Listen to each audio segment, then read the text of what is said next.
Le village de Mbanzalunda se trouvait sur un ancien itinéraire commercial, perdu entre des collines arides et des bosquets de palmiers, recélant de sombres secrets. Ses origines remontaient à d'antiques peuples, héritiers d'un empire depuis longtemps oublié, qui s'était élevé et effondré en laissant derrière lui un sillage de légendes et de mystères. Les habitants, fiers de leur tradition, vivaient en harmonie avec la nature et redoutaient profondément d'offenser leurs ancêtres. Des rituels pour honorer les esprits des morts étaient célébrés régulièrement, car on croyait que toute vie devait trouver le repos dans l'éternité, sous la bénédiction des aïeux. Mais, comme partout ailleurs, il y avait toujours quelqu'un pour oser transgresser les coutumes sacrées, en quête de richesse ou de pouvoir. Au bout de chemins tortueux menant au village, se trouvait une petite maison aux murs de terre craquelés et aux fenêtres étroites. Imani y vivait, une femme au regard intense et au sourire mystérieux, reconnue pour confectionner des perruques de toutes sortes et de grande qualité. Ses créations jouissaient d'une solide réputation dans toute la région. On disait qu'elle durait longtemps, qu'elle ne se décolorait pas sous la pluie et qu'elle gardait un éclat insolite. Cela attirait des clients venus de villages éloignés, prêts à faire de longs trajets uniquement pour acheter les pièces de l'artisane. Ce succès était toutefois entaché de rumeurs. Les gens murmuraient qu'Imani utilisait des méthodes peu conventionnelles pour obtenir l'ingrédient principal de son art, des cheveux humains. D'où venaient donc ces précieuses mèches si abondantes et particulières? Certains supposaient qu'elles étaient importées d'autres régions, d'autres disaient qu'Imani entretenait des contacts secrets ou possédait des techniques de culture capillaire inexplicables. Mais la vérité était bien plus sombre. Imani était orpheline. Elle avait grandi sans connaître ses parents et, toute petite, fut confiée aux soins d'une vieille guérisseuse, nommée Inen. L'aïeul l'accueillit, lui enseigna tout sur les forces de la nature, les prières protectrices, les bains d'herbe et les superstitions du coin. Elle l'initia aussi aux rites funéraires, car Inen était chargée de laver les dépouilles, de les parfumer, de les préparer et d'organiser les cérémonies d'adieu. Dans la tradition de Mbanzalunda, la mort n'était pas une fin absolue, mais un passage vers le monde des esprits. Les familles ornaient les corps de décoration, les lavaient avec de l'eau de rose et semaient des fleurs sur les tombes. Tout devait être accompli avec le plus grand respect, car on croyait que le défunt, en traversant le voile entre les mondes, pouvait bénir ou maudire les vivants. Chaque détail de la préparation était sacré, y compris le soin apporté aux cheveux du disparu, qu'on enduisait d'huile et décorait de rubans colorés. Imani apprenait tout cela aux côtés d'Inen, mais, au fond, elle n'était pas satisfaite de se borner à aider la guérisseuse. Elle ressentait une fascination pour la texture des cheveux humains, émerveillée par la diversité des formes, raides, crépus, bouclés, soyeux ou rêches. Elle les observait avec un intérêt presque maladif. Quand la vieille remarqua cet éclat étrange dans les yeux de la fillette, elle l'avertit « N'ose jamais souiller le repos des morts. Il existe des forces que nous ne pouvons contrôler, et toute violation commise sur le corps d'un défunt aura un prix élevé. » Pendant de longues années, Imani feignit de se contenter de la routine, s'occupant des défunts seulement dans les limites imposées par les rituels, sans rien prélever à part les objets personnels destinés à être enterrés. Cependant, après la mort d'Inen, elle fut libérée de cette surveillance, et c'est alors que les choses commencèrent à se gâter. Peu à peu, Imani lia connaissance avec un commerçant d'un autre village qui lui apportait des commandes de personnes aisées. Les perruques naturelles suscitaient un grand intérêt lors d'occasions spéciales, comme les mariages ou les fêtes. Une perruque brillante, fabriquée avec de véritables cheveux, avait beaucoup de valeur. Elle témoignait d'un certain standing. Ayant compris combien elle pouvait en tirer profit, Imani se mit à chercher la moindre mèche réutilisable. Elle collectionnait les petits cheveux trouvés sur des brosses ou des peignes que les familles laissaient après l'enterrement. Mais cela ne suffisait pas pour répondre à la demande. Alors, tard dans la nuit, elle commença à s'introduire clandestinement dans la petite morgue improvisée où les corps attendaient l'inhumation. D'une main sûre, elle coupait les cheveux des défunts, le tout en silence, à la lueur d'une faible lanterne qui projetait des ombres terrifiantes sur les murs. Pour chaque cadavre, elle priait pour éviter la colère de l'esprit. Mais, au même instant, un sourire se dessinait sur ses lèvres lorsqu'elle emportait ses précieuses touffes. Au début, elle ne coupait qu'un peu de cheveux, discrètement, pour que la famille ne s'en rende pas compte. Malgré tout, cette pratique était déjà une grave profanation aux yeux des coutumes locales. Mais, grisée par le profit et par la renommée de ses perruques, Imani devint plus audacieuse, Elle se mit à en arracher toujours davantage, jusqu'à laisser les défunts quasiment chauves.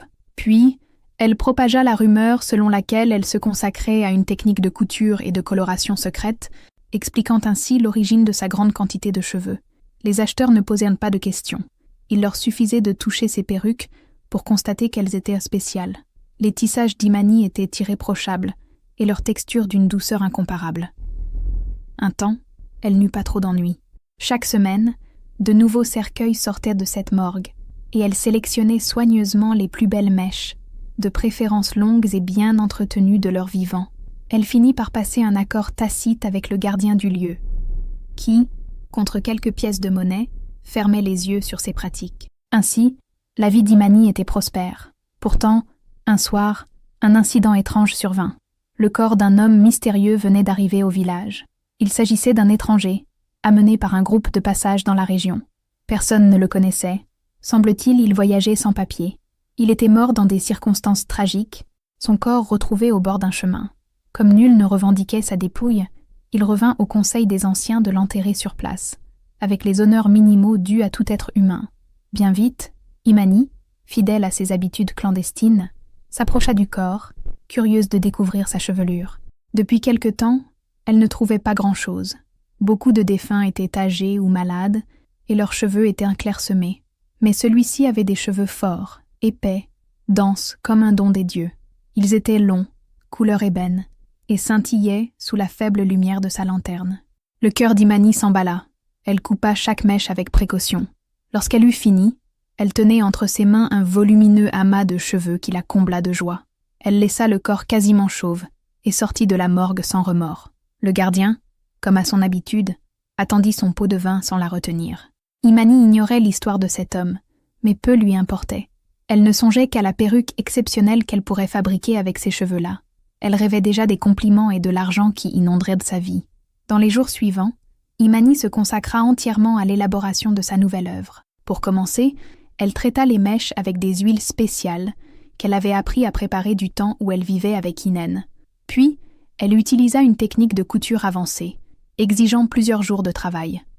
Lorsque, enfin, elle coiffa la perruque sur une tête de mannequin, elle fut stupéfaite par sa splendeur. Elle semblait vivante. La brillance des cheveux était si intense qu'elle hypnotisait presque. Imani l'accrocha à un support en bois et passa la nuit entière à la contempler. Elle ne cessait de penser à la somme colossale qu'elle pourrait en tirer.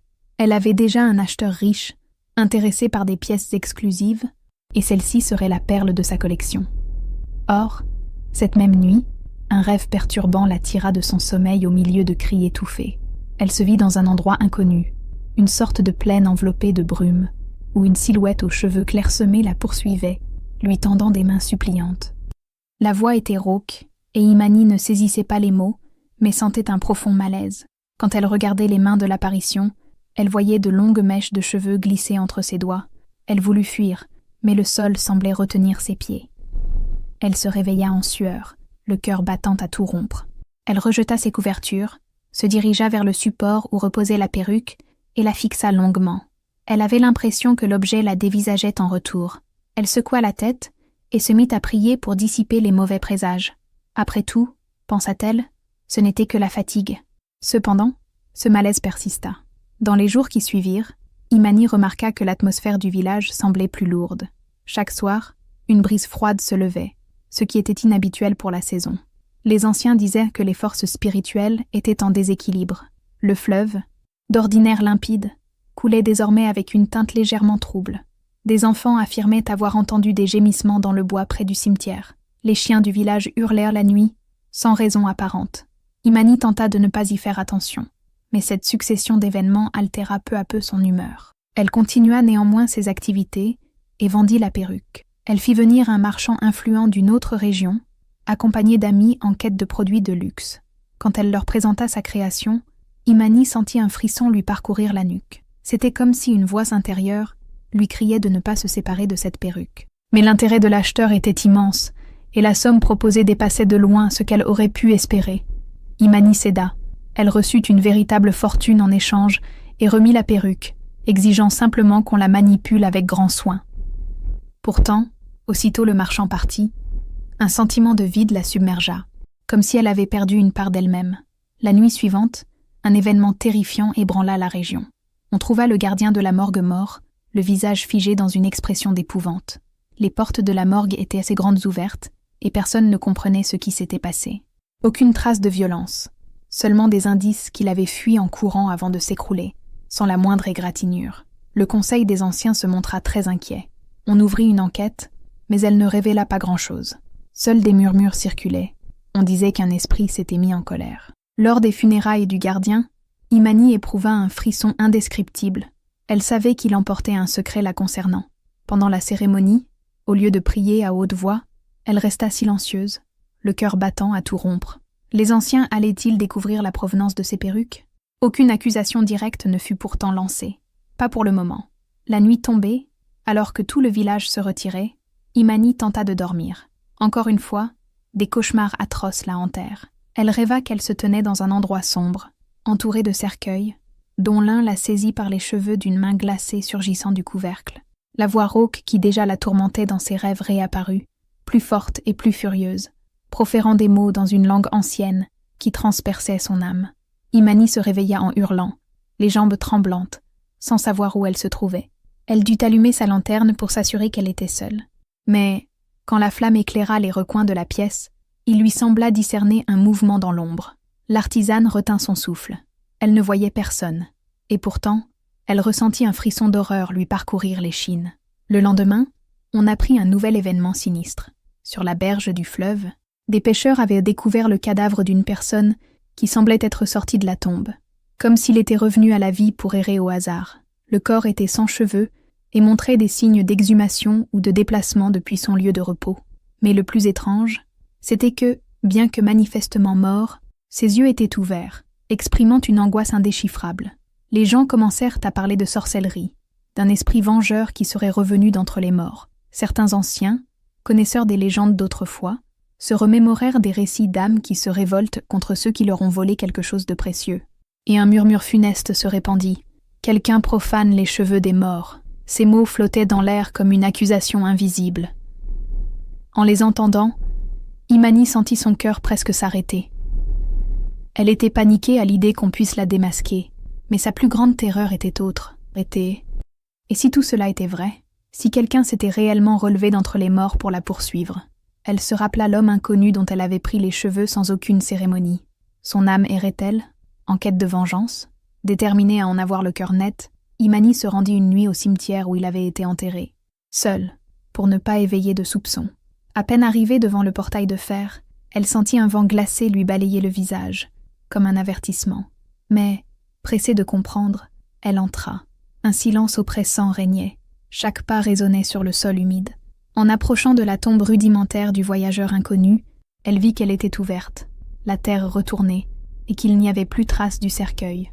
Le cœur d'Imani cognait si fort qu'elle crut défaillir. Le tombeau était profané, vide de toute dépouille, de toute issue. L'idée que cet homme soit quelque part, errant sans ses cheveux, la fit trembler de la tête aux pieds. Ne sachant que faire, Imani regagna sa maison en courant. Elle s'enferma à double tour et décida qu'elle devait récupérer la perruque vendue. Peut-être pourrait-elle calmer l'esprit en rendant au défunt sa chevelure. Sans être sûre que cela ait un sens, elle y voyait la seule façon d'échapper à la culpabilité et à la terreur qui la traquait. Mais l'acheteur habitait une autre région, et le retrouver ne serait pas chose aisée. On lui dit qu'il était parti vers la côte, chargé de marchandises pour un grand événement. Aussitôt, Imani prit toutes ses économies et s'engagea sur la route, déterminée à récupérer l'objet maudit avant qu'il ne soit trop tard. Le voyage fut long et semé d'embûches. À chaque village où elle faisait halte, elle s'informait du marchand. Elle apprit finalement qu'il se trouvait dans un port important, où il présentait ses acquisitions à des acheteurs potentiels. Imani dut traverser des forêts obscures, affronter de violents orages et essuyer les regards méfiants d'inconnus. Partout, elle entendait parler d'événements bizarres, des corps qu'on disait s'animer après la mort, des chuchotements la nuit, des coups frappés à des portes sans visiteurs. On aurait dit qu'une force spectrale parcourait la région. Lorsqu'elle arriva enfin au port, Imani chercha inlassablement le négociant. Elle apprit qu'il résidait dans une auberge aux murs de pierre où il concluait ses affaires. En la voyant débarquer, essoufflée et couverte de poussière, il fut surpris. Il lui demanda ce qu'elle voulait, et Imani, sans détour, déclara qu'elle souhaitait lui racheter la perruque. Elle proposa le double de la somme initiale. Stupéfait, l'homme répondit qu'il venait de la présenter à une dame de haut rang, très intéressée, et qu'il hésitait à perdre une bonne affaire. Alors, prise de panique, Imani offrit le triple. Le marchand écarquilla les yeux, réfléchit, puis accepta. Il précisa que la perruque était enfermée dans un coffre, mais qu'il la lui remettrait dès qu'il aurait reçu son argent. Imani lui donna tout ce qu'elle possédait. Ses mains tremblaient pendant qu'elle comptait les pièces, mais elle était résolue à se débarrasser de cette création démoniaque. L'homme, curieux, la regardait avec perplexité. Il remarquait la peur qu'elle avait de cet objet, comme si elle faisait face à un serpent venimeux. Mais il prit l'argent et lui remit la perruque, qu'Imani enveloppa aussitôt dans un tissu sans même effleurer les cheveux. Elle quitta aussitôt les lieux, sans explication. Elle devait retourner à Mbanza-Londa et trouver un moyen de rendre ses cheveux aux défunts, ou, au moins, de procéder à un rituel de purification. Mais, à peine tenta-t-elle de s'en aller, qu'elle fut retenue par des gardes. La confusion régnait dans la région. On rapportait des disparitions, on parlait de morts qui marchaient, et on suspectait la sorcellerie. Toute personne transportant un objet suspect était interrogée. On demanda à Imani ce qu'elle dissimulait dans son paquet. Elle tenta de biaiser, mais dut finir par dire qu'il s'agissait de cheveux pour son travail. Les gardes, méfiants, exigèrent de vérifier. Quand elle déploya le tissu, un souffle de vent fit frémir la perruque, comme si elle était vivante, suscitant un effroi général. Certains jurèrent avoir vu une forme humaine se refléter dans cet amas de cheveux. La situation se compliqua. Mais, grâce au mensonge habile d'Imani et au manque de preuves tangibles, elle fut autorisée à partir. Elle quitta le port sous les invectives de gens la trouvant étrange, presque démoniaque. C'est avec difficulté qu'elle reprit la route. Durant les nuits passées loin de tout, elle dormait d'un œil, tenaillée par la sensation d'être épiée. Il lui semblait entendre derrière elle des pas traînants, des voix dans le vent réclamant justice. Une nuit, elle se réveilla en sursaut et aperçut à quelques mètres d'elle une silhouette voûtée, silhouette d'un homme sans cheveux, la peau collée au crâne, qui respirait d'un son rauque, comme s'il crachait de la boue. Quand Imani brandit sa lanterne, la figure disparut, ne laissant que des traces de pas humides sur le sol. Terrorisée, elle cria au vent qu'elle rendrait tout, qu'elle ne voulait plus de ses cheveux. Mais la nuit ne fit que se moquer de son désespoir, répondant par le hurlement lointain de quelques bêtes. À l'aube, Imani reprit son chemin vers Mbanza-Lunda, l'angoisse lui rongeant l'âme. À son arrivée au village, elle constata que la situation s'était aggravée. Les habitants allaient la tête basse, persuadés qu'une terrible malédiction s'abattait sur la communauté. Le conseil des anciens avait organisé un grand rituel pour apaiser les esprits. On sacrifiait des animaux, on offrait de la nourriture, on chantait des prières sacrées sur la place principale, mais cela ne suffisait pas. Les signes de désordre spirituel persistaient. Chute brusque de température, cauchemar collectif, coups frappés aux portes sans qu'il y ait personne. Le cimetière était gardé jour et nuit, de crainte que d'autres morts ne se relèvent de leur tombe. Imani se précipita chez elle, ferma porte et fenêtre et s'efforça de réfléchir. Elle ne pouvait pas simplement enterrer la perruque n'importe où. Il fallait un rituel précis pour rendre ses cheveux à leur propriétaire légitime. Mais comment faire si le cadavre avait disparu? Elle fut submergée par le désespoir. Elle se rappela les enseignements d'Inen sur la façon de traiter avec les esprits inquiets. La vieille guérisseuse avait expliqué que, si l'on volait quelque chose à un défunt, la seule manière de l'apaiser était de lui rendre l'objet et de réciter des prières de pardon. Or, si la dépouille n'était pas disponible, on avait besoin d'un intermédiaire, une personne pure, exempte de péchés graves, qui invoquerait l'esprit et conduirait le rituel.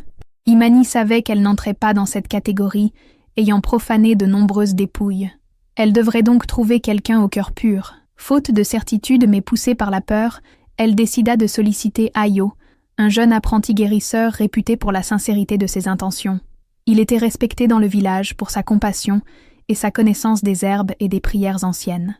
Le problème était qu'il était réservé, et, s'il apprenait ce qu'Imani avait fait, il risquait de la dénoncer au conseil. Pourtant, elle n'avait pas d'autre choix. Gagnée par la terreur, elle se rendit à la hutte d'Ayo, l'attendit et lui dévoila tout, la voix tremblante, le suppliant de l'aider. Au lieu de la condamner, Ayo la regarda avec tristesse. Il déclara que les forces spirituelles étaient bel et bien en déséquilibre, que la nature réclamait réparation. Puis il expliqua qu'il faudrait mener un rituel complexe, à l'endroit qui marquait la frontière entre la vie et la mort, là où se dresse la ligne séparant le monde des vivants et celui des ancêtres. Il y tenterait d'appeler l'esprit de l'inconnu et de demander miséricorde. Imani devrait être présente pour confesser ses fautes et rendre la perruque. Sans autre solution, elle accepta. Ils partirent ensemble la nuit même, emportant le paquet renfermant la perruque. L'enclos sacré se trouvait dans un lieu reculé, près d'un grand baobab noueux, semblable à un gardien des bois. Le vent y soufflait sans relâche, produisant des sifflements sinistres. La lune était haute, mais les nuages la frôlaient, projetant des ombres mouvantes comme des esprits. Ayo entama des chants sacrés, frappant sa canne contre le sol à un rythme régulier. Il expliqua à Imani qu'il voulait ainsi ouvrir une voie pour que l'esprit offensé puisse se manifester. Tremblante, elle s'agenouilla, tenant le tissu enveloppant la perruque. Le jeune apprenti jeta autour d'eux des herbes, libérant une fumée épaisse et parfumée qui embrumait leurs sens. À un certain moment, le vent tomba brusquement, comme si la terre retenait son souffle.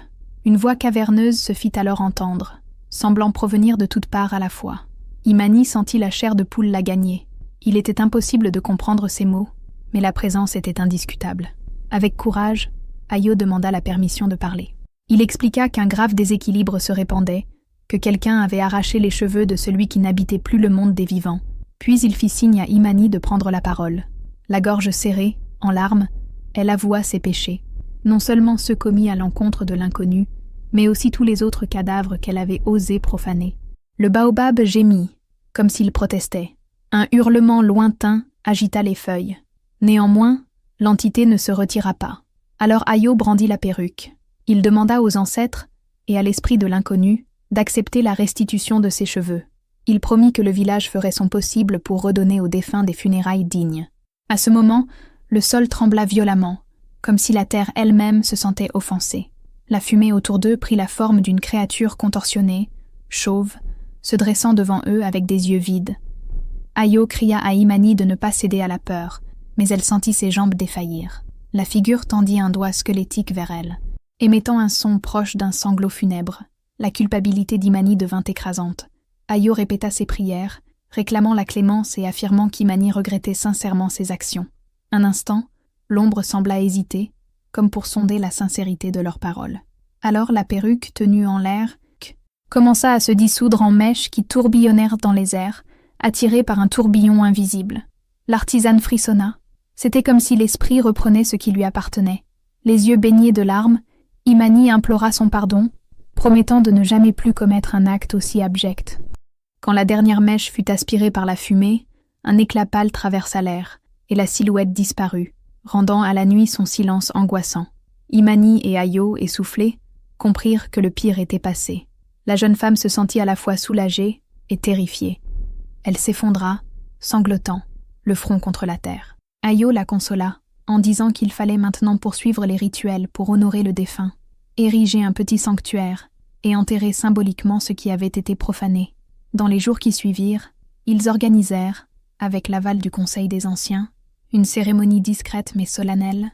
Ayo dirigea les prières. On brûla des herbes, on fit résonner des tambours, et l'on déposa une pierre marquée au nom de l'inconnu, gravée de signes sacrés, faute de connaître son véritable nom, auprès d'un morceau de tissu symbolisant ce qui lui était rendu.